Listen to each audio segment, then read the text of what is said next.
Let's face facts. Inside cabin's often the least expensive way to go cruising.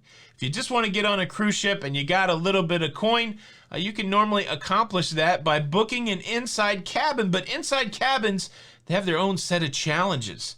Normally they're smaller than other cruise cabins, and you got that whole thing with natural light. There's not any. So what do you do? Well, look, I'm here to help. In today's episode, I've got 7 hacks for inside cabins. Let's talk about it.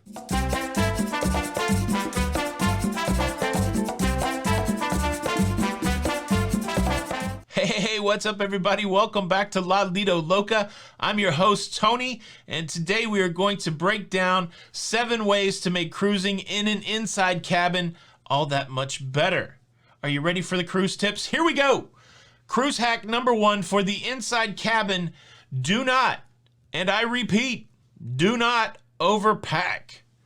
I know a lot of people just clutch their chest. I always overpack. What am I going to do? Don't overpack. A good rule of thumb is to pack for your cruise and then take half of it out and don't take it. Now, it's really important when you go to that inside cabin that you don't overwhelm the limited space with too much stuff. It's going to take some work on the front end. Maybe you make out some packing list, but you really want to whittle it down to the stuff that you know you're going to use, because once you get into that inside cabin, it's going to be important that you don't have too much stuff. Hack number 1, don't overpack. Now, before I jump into inside cabin hack number 2, let me just be forthcoming. I think that inside cabin hack number 7 could be a little bit controversial. I think that's the one that people are going to jump into the comments on. So I would encourage you to stay to number 7. Inside cabin hack number 2 is closely married to inside cabin hack number 1. You've not overpacked. That was number 1. And then when you get on the cruise ship into your inside cabin, you've got to unpack. I know a lot of people like to live out of a suitcase, but this is a recipe for disaster. You've got to figure out some place to put that suitcase in your cabin, and then you're constantly in and out of that suitcase. Trust me, I know it seems more convenient on the front end, but you will sleep easier if you unpack your suitcase, unpack your bags as soon as you can. Do it on day 1, do it on embarkation day, and find a place for everything. This is important for making that inside cabin experience the best. You want everything to have a place, and you want everything to be unpacked, and you want your suitcases and your other bags out of the way, under the bed, tucked in the closet. This will blow your mind how freeing it is to be unpacked. Inside cabin hack number 3, related to 1 and 2, stay organized. If you get something out, put it back. If you've got a spot for things in the bathroom, when you use it, put it back. Again, the thing that's going to overwhelm you in a cabin is if you don't stay on top of your stuff. If the limited space that you have, all of a sudden everything is piled in that limited space, you're going to be challenged to get ready for your next event. You're going to be challenged to find your clean clothes.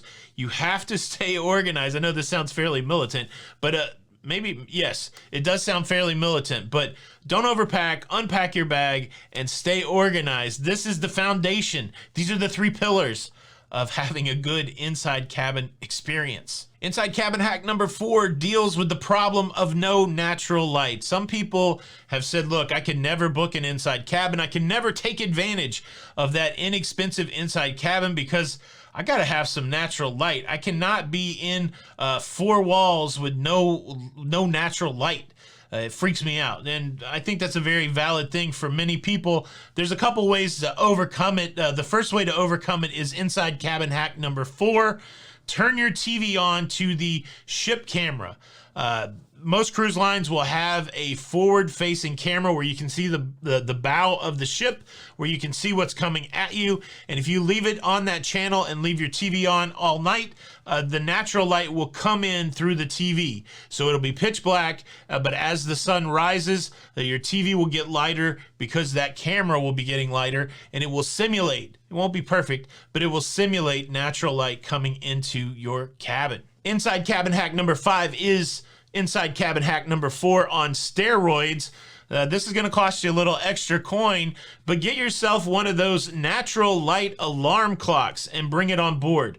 They have these at Amazon. I have a link in the description, but this is an alarm clock that will wake you up with light. It could also wake you up with noise, gradual noise if you want, but the idea is that this light simulates the rising of the sun. This thing serves a lot of purposes too. It's got a nightlight feature. It can have different color lights, but if you really want a little more light, a little more coming and going of the light, as it were, in your inside cabin, get you one of those alarm clocks that simulate the rising of the sun. Now look, I get it, 1 through 5, not that mind-blowing. I know your mind's not being blown, but these are probably some hacks that people don't think about. 1 through 5, they're gonna give you a better inside cabin cruising experience, but I'm pretty confident that 6 and 7, that may be something that you haven't thought about. So I'm gonna tell you that, but first let me invite you to subscribe if you like staying up to date with everything that's going on in cruising. If you like the cruise tips, please consider subscribing. This is the universal symbol for subscribe. Please consider subscribing with the notification bell on. That way you don't miss out on any of these episodes. All right, here we go. Inside cabin hack numero 6. Don't get ready at the same time as your partner. Wait, what? I know this is a touchy subject, right? But I tell you where a lot of tension can mount inside the inside cabin is if you're getting ready at the same time. So normally in many couples and many relationships and many partnerships, one person will get ready quicker than the other. And so it's a timing dance. You might be the person that gets ready the quickest, and then you're frustrated because you're waiting for the other person to get ready. Or you guys are running into each other, trying to get clothes out of the limited storage, or trying to use the little desk to work on your hair and makeup. No matter what the circumstance is, 2 people getting ready at the same time in an inside cabin can be a disaster. Now, sometimes you got to do some communication in advance at this. I know there's situations where couples don't want to leave the cabin without each other. You got to wait till I get ready, that kind of thing. But this is the appeal that I would make. If you're the person that gets ready the quickest, tell the person that takes longer, don't do anything right now. Let me get ready and I will get out of the cabin, and then I'll come back and then we'll go do whatever we're gonna do. Again, it takes a little bit of coordination, but come on, somebody hit me up in the comments. Have you ever got into a stressful situation in your cabin when you were trying to get ready with your partner because you were trying to get... It can't just be me. I'm not saying it's me because my wife and I are perfect, but I'm just saying, has anybody had that? Leave a comment below. And now let's move on to number 7. This one might blow your mind a little bit too. Separate the beds. Say what?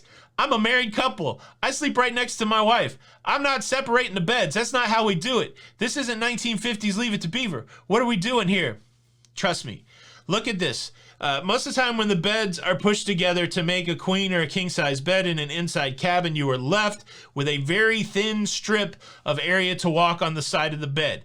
So, if you're chilling in the cabin, waiting for somebody to get ready, or you're trying to take some downtime, a lot of times you're just inching your way on the side of the bed, then boom, you're plopping on the bed. You don't really have anywhere to kind of sit and have any kind of space. It's just you and the wall and that little bit of walkway, and it can be frustrating. Here's what happens if you separate the bed. They move the beds apart and you have a little strip in the center. Now, I know the strip in the center is not much bigger than the strip that was next to the wall when the beds were pushed together. However, when you walk in the strip in the center, you're not pressed against the wall. And pressing yourself against the wall and the bed can be a little...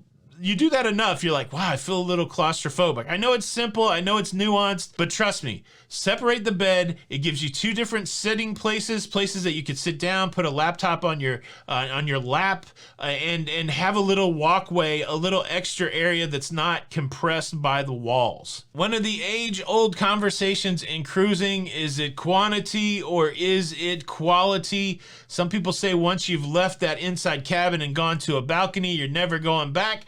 But the reality is the math still works out. You can cruise more if you can cruise in an inside cabin. And hopefully these 7 inside cabin hacks will make your next inside cabin experience all the much better. Cruise fans, cruise faithful, cruise newbies, locafam, thank you so much for checking out the show today. I do have 10 mistakes that first-time cruisers make, oldie but goodie. Make sure you check that out if you're new to cruising.